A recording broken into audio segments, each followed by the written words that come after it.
Share বাজারে আমরা নানা রকম টেকনিক্যাল টুল ব্যবহার করি, তাই না? তারই মধ্যে একটা খুব চালু নাম হলো আরএসআই, মানে রিলেটিভ স্ট্রেংথ ইন্ডেক্স।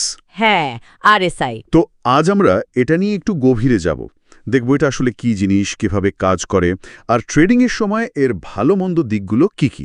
অবশ্যই। দেখুন, আরএসআই তো আসলে একটা মোমেন্টাম ইন্ডিকেটর, মানে এটা বোঝার চেষ্টা করে যে কোনো স্টকের দাম সম্প্রতি কতটা গতিতে বাড়ছে বা পড়ছে। তবে হ্যাঁ, যে কোনো টুলের মতোই এর ঠিকঠাক ব্যবহার আর সীমাবদ্ধতাগুলো জানা খুব দরকারি। একদম। তাহলে শুরুতেই আসি, এটা কাজ করে কিভাবে? আমরা তো দেখি 0 থেকে 100-র একটা স্কেলে এটা নড়াচড়া করে। ঠিক তাই, 0 থেকে 100-র মধ্যেই থাকে। সাধারণত গত 14 দিনের ডেটা, মানে দামের ওঠানামা, ব্যবহার করা হয় এটা হিসাব করতে। আচ্ছা, 14 দিন। হ্যাঁ, এটাই স্ট্যান্ডার্ড। এর মূল অঙ্কটা হলো ওই 14 দিনে গড়ে কতটা লাভ হয়েছে আর গড়ে কতটা লোকসান হয়েছে তার একটা অনুপাত। এই অনুপাতটাই ওর আপেক্ষিক শক্তি বা ধরুন দুর্বলতাটা বলে দেয়। ইন্টারেস্টিং। তাহলে ট্রেডাররা এটাকে মূলত কি কি সিগন্যালের জন্য দেখেন? ওই যে দুটো কথা খুব শোনা যায়, ওভারবট আর ওভারসোল্ড, 70 আর 30। হ্যাঁ, ওগুলোই সবচেয়ে কমন ব্যবহার। সাধারণভাবে ধরা হয় আরএসআই যখন 70 টপকে যায় তখন শেয়ারটা হয়তো একটু বেশি কেনা হয়ে গেছে, মানে ওভারবট। দাম কমার চান্স থাকে। হ্যাঁ, একটা সম্ভাবনা তৈরি হয়। আর উল্টো দিকে যখন 30-এর নিচে নেমে যায় তখন মনে করা হয় হয়তো বেশি বিক্রি হয়ে গেছে, মানে ওভারসোল্ড। এখানে দাম বাড়ার একটা সম্ভাবনা তৈরি হয়। আচ্ছা। তবে মনে রাখতে হবে এগুলো কিন্তু শুধুই সম্ভাবনা, কোনো গ্যারেন্টি নয়। তার মানে অনেকে হয়তো 30-এর কাছাকাছি এলে কেনার কথা ভাবেন আর 70 পেরোলে বেচার কথা, এরকম। হ্যাঁ, অনেকেই স্ট্র্যাটেজি ফলো করেন, কিন্তু ওই যে বললাম, এটা একা দেখে সিদ্ধান্ত নেওয়াটা একটু রিস্কি। কারণ অনেক সময় 70 পেরিয়ে দাম আরও বাড়তে থাকে বা 30-এর নিচে গিয়ে আরও পড়তে পারে।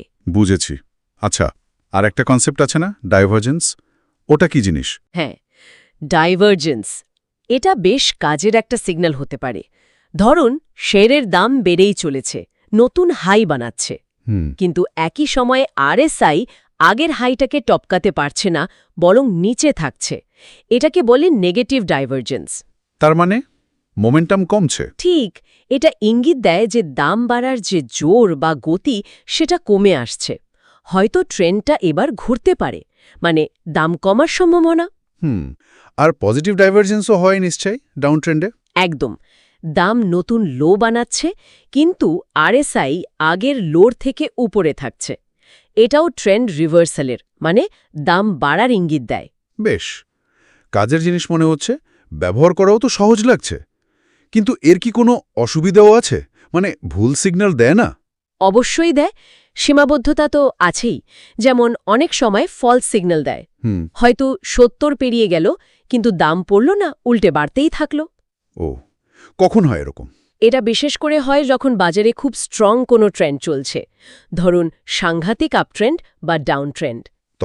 তখন আরএসআই অনেক দিন ভরে 70-এর ওপরে বা 30-এর নিচে, মানে ওই ওভারবট বা ওভারসোল্ড জোনে আটকে থাকতে পারে। দেখে মনে হবে এখনই রিভার্সাল হবে, কিন্তু হয় না, ট্রেন্ড চলতেই থাকে। তাহলে শক্তিশালী ট্রেন্ডের সময় এটা খুব একটা ভরসাযোগ্য নয়? তুলনামূলকভাবে কম, কারণ তখন দামের নিজস্ব গতিটাই এত বেশি থাকে যে এই ওভারবট ও ওভারসোল্ড লেভেলগুলো আর তেমন কাজ করে না। আচ্ছা, তাহলে কখন এটা ভালো কাজ করে? মজার ব্যাপার হলো আরএসআই বরং ভালো কাজ করে যখন বাজারটা একটা রেঞ্জের মধ্যে ঘোরাফেরা করে, মানে সাইডওয়েজ বা রেঞ্জ বাউন্ড মার্কেট যাকে বলে।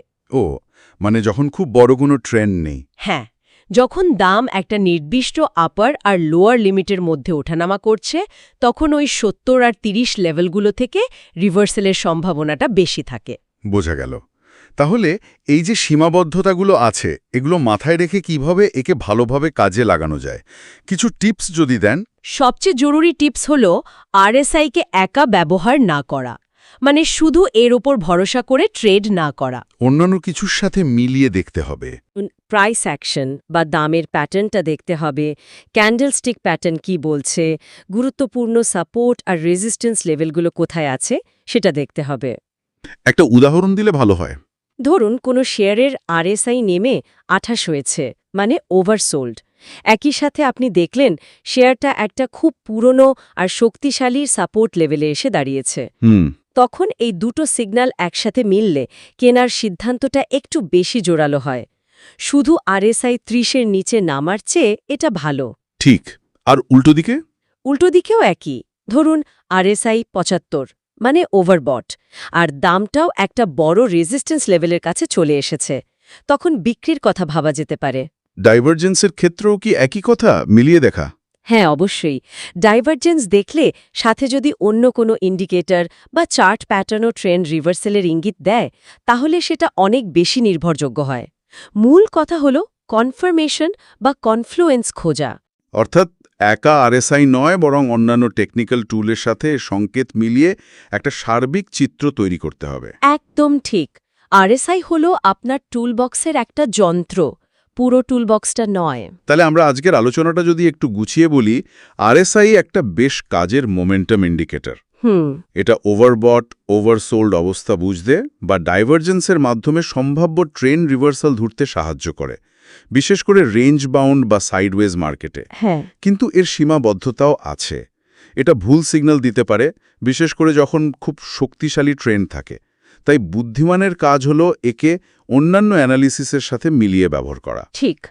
আর সবশেষে একটা কথা যোগ করি, যেটা শুধু আরএসআই নয়, সব টেকনিক্যাল ইন্ডিকেটরের ক্ষেত্রেই প্রযোজ্য। বলুন। এই ইন্ডিকেটরগুলো তো তৈরি হয় অতীতের ডেটা, মানে আগে দাম কিভাবে ওঠানামা করেছে তার উপর ভিত্তি করে। কিন্তু শেয়ার বাজারের ভবিষ্যৎ তো আগে থেকে জানা যায় না। কত অপ্রত্যাশিত ঘটনা ঘটতে পারে। তা তো বটেই। তাহলে প্রশ্নটা হলো, শুধু অতীতের তথ্যের ভিত্তিতে তৈরি একটা টুল কি ভবিষ্যতের বাজারের গতিপথ সত্যিই অনুমান করতে পারে, বা কতটা পারে? এটা কিন্তু সব ট্রেডার বা অ্যানালিস্টের একবার ভেবে